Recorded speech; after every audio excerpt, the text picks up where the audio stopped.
A bold plan in the heart of East Germany. An East German engineer used a homemade zipline to smuggle his wife and son across the Berlin Wall to West Germany. The entire escape unfolded right before the guards' eyes, yet not a single shot was fired. How on earth did this happen? At the time, East Germany was one of the most heavily surveilled societies in human history. The Stasi, the secret police apparatus, penetrated every corner of life. At its peak, there was one informant for every 60 citizens. Neighbors snitched on neighbors, co-workers monitored each other, and shopkeepers kept secret dossiers. Everyone lived trapped in a web of surveillance. Every word and gesture was recorded. The entire society was suffocating in fear and paranoia.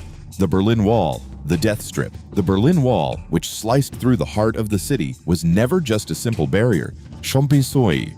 It consisted of two parallel high walls sandwiching the death strip, a treacherous zone packed with hidden traps. Towering watchtowers, anti-tank trenches, electric fences, landmines, and patrol dogs lined the perimeter. The guards held explicit orders: shoot to kill any moving target attempting to cross the border. An audacious idea. Born in a government stronghold, the mastermind behind the escape was Heinz, an industrial engineer who also held a degree in economics. Deeply disillusioned with the regime, he had spent 2 years secretly plotting his escape. However, every standard escape route had already been blocked, sealed, or welded shut. Every path out was a death trap. The turning point came with a routine business notice. The East German Ministry of Industry summoned him to attend a reception at the massive Leipzig building. Located right in the city center, this towering fortress was the absolute nerve center of the East German regime. It featured thick walls, sprawling corridors, and sat directly adjacent to the Berlin Wall. It was the most heavily secured area in the entire country. As Heinz walked down the building's corridors, a wild yet brilliant idea flashed through his mind. He would bring his wife and son under the guise of attending the reception, hide inside the government headquarters until late at night, sneak up to the roof, and use a homemade zipline to fly over the Berlin Wall. That night, he shared the daring plan with his wife, Uta. No matter how you looked at it, it was a suicidal gamble with a 1 in a million chance of success.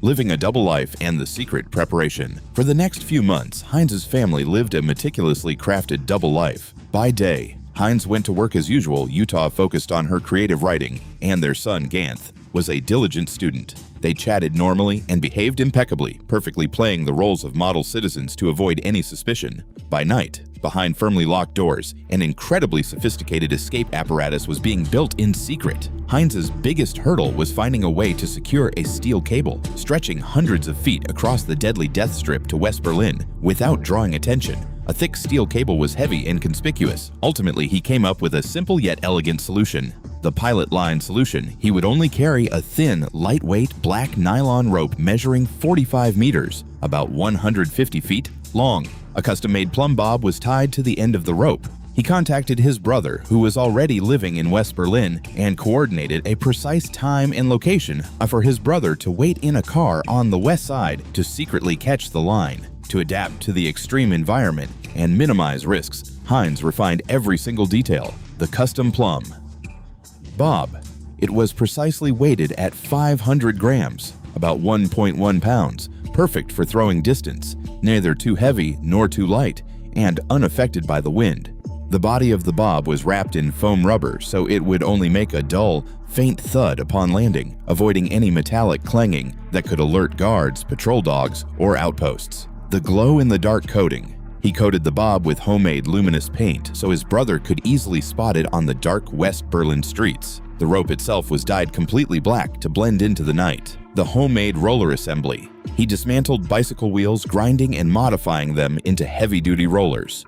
He paired these with custom-made harnesses for both adults and children, solving a major physics problem, preventing human body weight from sagging the cable and stalling the glide. Heinz brought the tools into the building piece by piece, hiding them in his briefcase under the pretext of attending receptions. For an entire year, he never breathed a word to his young son, knowing that a single careless comment from a 9-year-old could destroy everything they had worked for.